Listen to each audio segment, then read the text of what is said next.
What's up, y'all? It's your boy Swoop, and this is the very first episode of Wicked Underground TV.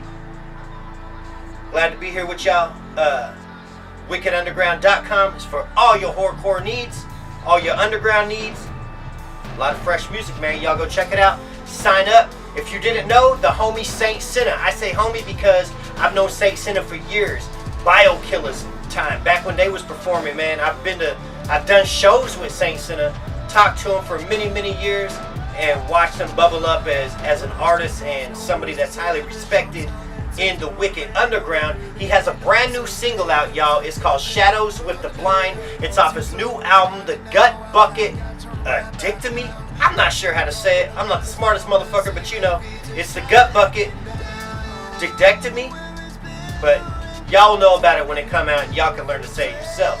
And I hit up Sinner. I was like, man, that new single you got, if you don't hear it, is playing in the background.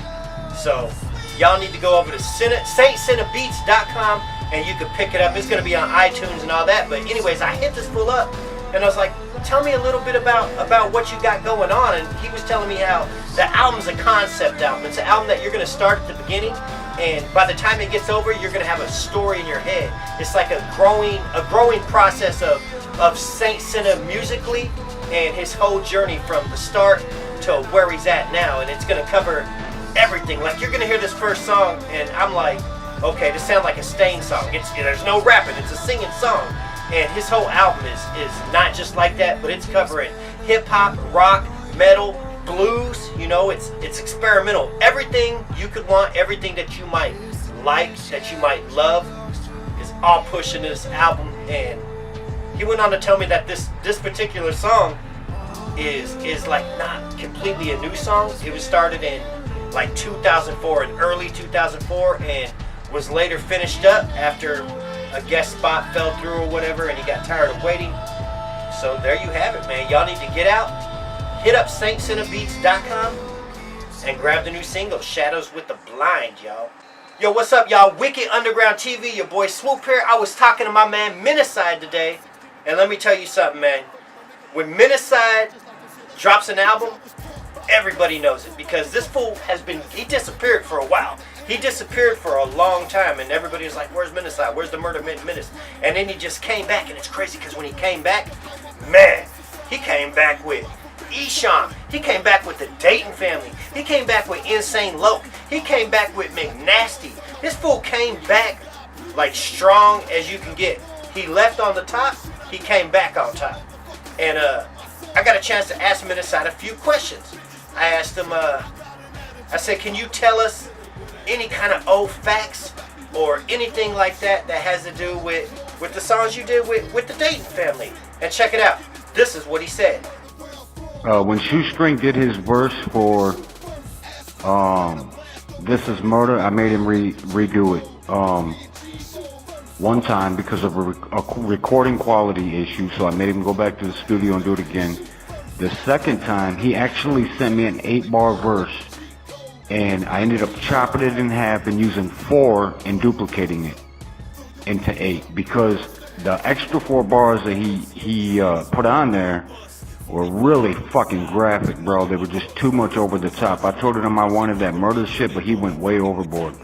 He was talking about raping a bitch, bro. He was talking about some really vile fucking shit. He went there. You know what I mean? You gotta remember, he was on Psychopathic and he knows all that wicked shit, but he went too far, and I told him, no, I'm gonna chop the first 4 and duplicate it. Because he did an 8-bar hook, and instead of using that whole 8-bar hook, I chopped it and used 4 of the bars twice, because the last 4 bars were just way fucking graphic, bro. They were too believable, you know what I mean? And somebody was gonna get the wrong idea from that shit. And one of the great things about Menacide is he's so personable. You could talk to the guy, and the guy will tell you about how his day is going. So it's not like we got some star in the Wicked Underground that thinks he's the shit, and he's trying to be that next big thing, which, you know, I'm sure he is, but it's not. It don't get pushed that way onto his fans, you feel me? And that's when we came about talking about McNasty, and I was asking him, I was like, man, McNasty has been like your boy, the 13%ers, the heavy hitters, all that shit. I'm like, has there ever been any like downfall with you and McNasty, and this is what we got, y'all. What some people don't know is that me and McNasty went through a phase where we weren't talking that much, and that's way back in the day, and it's way old news. But what happened is, it was right around when I was putting Street Symphony out. So, me being a little pissed at him at the time, I ended up getting a verse from Be Real from Cypress to put on that Drugs remix, and I chopped McNasty off it because I was pissed at him at the time. And so, I've always fucking regretted that because, you know, it was just a little tiff we were going through, and I wish I'd never cut him. So I was not going to do this Esham song without McNasty on it. You know, it's kind of my personal way of making up for, you know, because I want him on all the big songs. You know, he's incredible. So we're going to conclude up the first episode of Wicked Underground TV. I got a lot of stuff planned, y'all. I got my homie Villain. He's a local dude. He's really into horror movies. And he's going to come in here and he's going to do a little segments like the Villain's Horror Corner is what he's going to call it. Talking about, you know, not local, but he's going to be talking about horror movies and all that.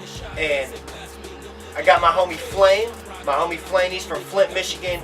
He moved down here. He does, you know, wicked shit with me. And he's going to be talking about different horrorcore and different Wicked Underground shit in different cities all the time. So we got a lot coming up, man. The Wicked Underground has got big things that's going to be popping out.